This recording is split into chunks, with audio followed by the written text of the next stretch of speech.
crashed it 11 times in 1 year. I would never have believed in 15 years we won over 50 awards.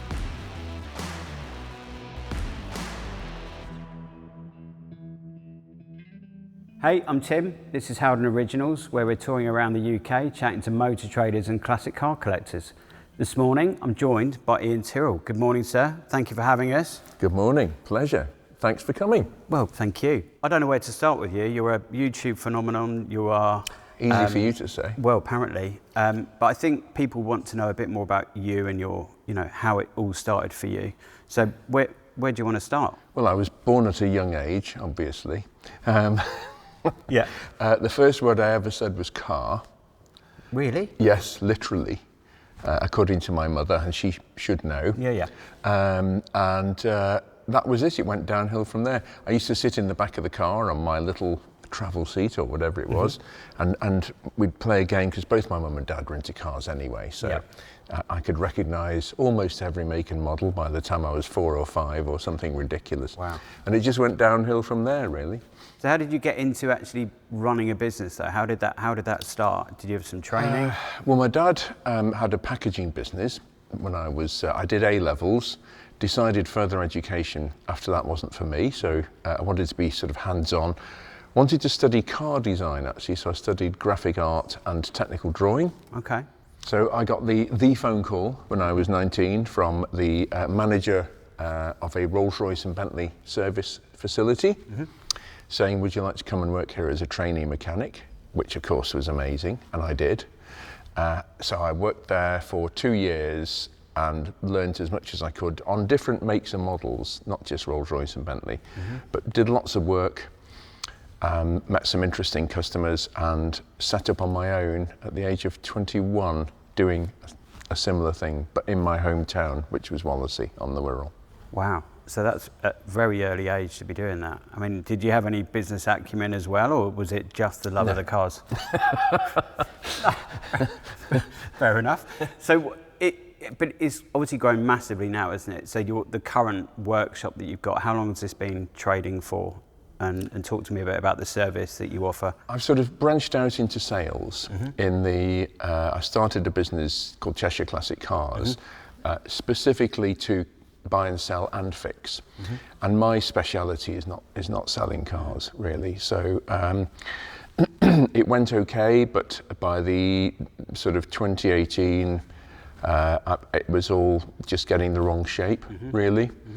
So I just, for the first time, started running the business under my own name, and that focuses now more on the technical side of things, which is my passion, my DNA, if you like.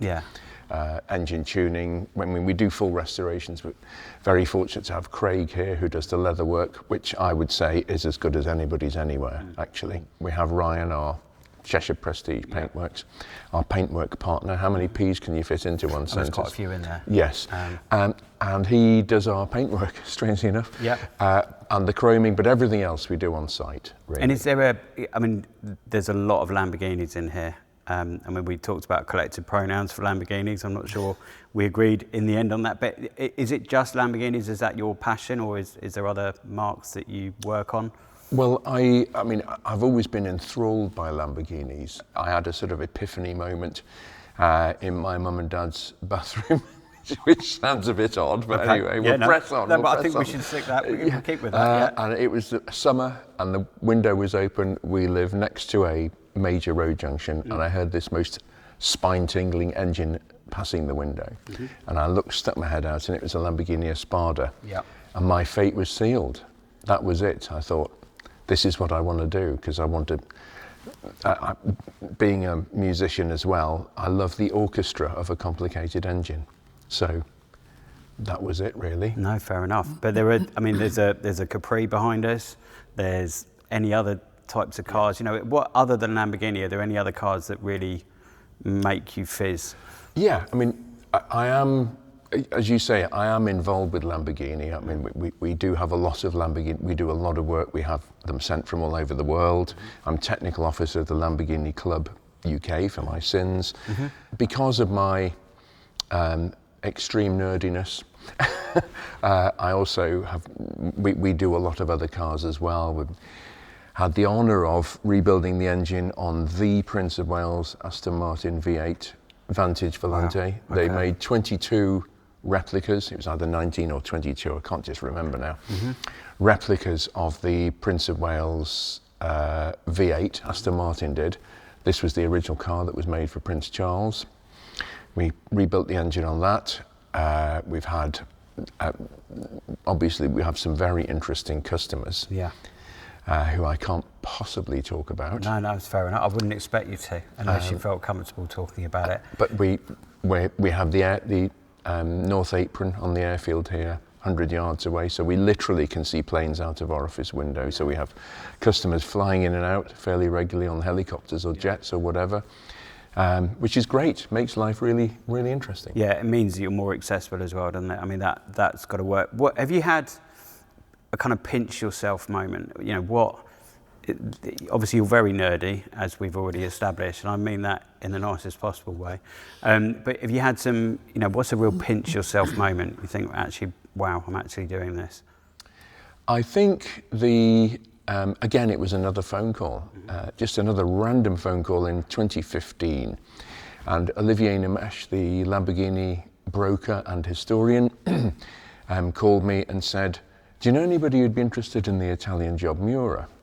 We do a lot of business together with Lamborghinis, Olivier and I. We do brokerage deals on cars and things. And I said, really? And one thing led to another. I had an 18-hour window to go and inspect the car at an secret underground car park in Paris, as you do, which involved craziness, chartering a private jet to take me over there, etc. But the deal was done on the car. I managed to authenticate in a very short space of time, because I am super nerdy. I can look at a Miura and almost tell you which month of the year it was made in by different details on it. I was able to establish that it was the car from the movie, which had been off the radar since it was brand new, 50, whatever it is, 60 years ago. And the moment for me was when we took the car. We did some research, which again is now on the internet. I mean, it's all been researched to death, where exactly the scenes were, which tunnel was used in the St Bernard Pass. The most of the filming was on the Great St Bernard Pass, and the tunnel was actually on the Petit Saint Bernard, about 30 kilometres away. Okay. But we took the Lamborghini Miura back, and I was able to re-film the shots in the car at the location, and that for me was seminal, really. So that's ticked every box then, really. Imaginable. Yes. That's fantastic. We've touched on your nerdiness, borderline geek. Is there a borderline? No, I would just go all out. I'd go full geek, always, to be fair. I don't do things by halves. But you've got a growing following of like-minded people on YouTube. And it's been which is quite worrying, actually. But it's great, isn't it? If you're running a motor trade business, how did you then fall into YouTube? How did that happen? Harry Metcalf, the famous, he started Evo magazine, and he's now up to about 850,000 subscribers on YouTube. He approached me. We'd known each other for some years, and he said, would you please rebuild the engine on my Espada? And one thing led to another. He did 8 episodes eventually, and I fell into the world of YouTube. People said, we like Ian, we like what he does. Can he start his own channel? Boom, that was it. But how do you sort of keep the content relevant? How do you keep having to reinvent that, or have you just naturally got enough to give with what the workshop brings you? How do you keep that going? I think up to now I've been in the fortunate position of not having to contrive videos, shall we say, and yeah, I think people understand that it's secondary to the business. You know, it's still a car fixing and restoration business. And it's a good advert for the business anyway, right? So it's amazing. That is essentially what it is. Have you had any video that's done much better than you were expecting? I mean, obviously, naturally, anything with a Lamborghini in it, you expect it to be amazing. But have you had a more quirky or average car on the channel that's actually done really well? I seem to remember the Rover SD1 video did very well. That's what I'm talking about. So it's kind of, because I remember there was one with a Citroen as well. Did you have a Citroen? Yeah, the Citroen CX. That's gone mad too. Yeah. And that channels that inner nerd, doesn't it? Because you spent a lot of time talking about the pneumatic suspension. Yes. You know, which we could go into detail now. But we could, yes. Working my at, attention span won't work on that. No, I mean, no, butyl diaphragms. It's all with butyl diaphragms and nitrogen. Yes. Is it? You can't beat a good butyl diaphragm and nitrogen. No, that was fair enough. So with the future in mind then, so the channel is going to continue to grow, right? But what about the business itself? What are your plans for the future of the business? I'm fortunate enough to have 3 young guys here who are very talented, and they are sponges. You know, they just learn, which is what it's all about. So I'm very happy about the fact that we've got young people involved. I think eventually that would be my succession plan, to keep an eye on the business. Eventually, I have no idea when I plan to retire, really. As long as I can still have enough hearing to tune a V12 by ear, then I'm happy to carry on. I love what I do. But I think bringing the next generation on is something I am very, very passionate about. Our mutual friend, of course, Dominic Taylor-Lane, the Association of Heritage Engineers. We've got one lad with the Heritage Skills Academy down at Brooklands. I think, just carry on carrying on. So the future's looking good. Yeah. I think that's fantastic. We've been talking about tuning earlier on, tuning of cars, and you've touched on singing. That's a passion of yours, isn't it? Do you want to talk to me about how you link those two things and how that works for you? I mean, I just love making music. I love the fact that there is such a direct corollary between did you like the way I said that? Corollary, one of those things, yes. Yeah. Between music and cars, and particularly complex engines. I love being able to diagnose the noise if there's a strange knock inside an engine, and to actually balance. It's sort of become a party trick. That sounds a bit self-deprecating, but it sort of sums it up. Where I tune a V12 engine with my ears and a hose pipe and a screwdriver, and then balance a coin on it at the end of it. And that's sort of bringing the two things together, my musical ear and the mechanical bit. So am I allowed to say that some of my songs are downloadable on all platforms? You can do what you like. I mean, they're certainly not on the Howden website, but I'm sure people can find through. Come on, slacking. We can definitely find it through that. So the celebrity status of in the car world. You very recently you were at the NEC Classic Cars show, weren't you? Yeah. And that was the first time I've seen you there with your own business rather than being linked to Lamborghini. How did that go down? How were you kind of overwhelmed on the stand? Did anything productive come from the stand? Well, we're not event organisers, so it was all a bit of a steep learning curve, to put it very mildly. But we got invited by the organisers to have a stand there. They cut us a deal, as they say. Yeah. We were mobbed. We had an F40 that we've just done a pretty comprehensive restoration on, and a Miura that we've done an engine rebuild on, and we had those on the stand, and they, of course, created a lot of attention.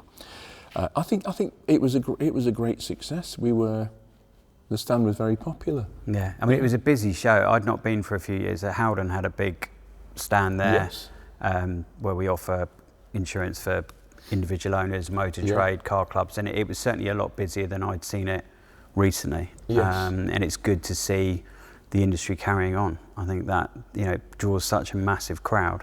I personally think there was a very good vibe about the Classic Motor Show. I think the standard of cars, both in the show and in the auction, was higher than I have ever seen it there. I think it was very good, actually. Yeah. What was your favourite car at the show? I loved the Jaguar D-Type. That was the original Le Mans winning Jaguar D-Type that was just subtly stuck in the corner. on the Jaguar Drivers Club stand. Happens to be worth a cool 10 million. Yeah.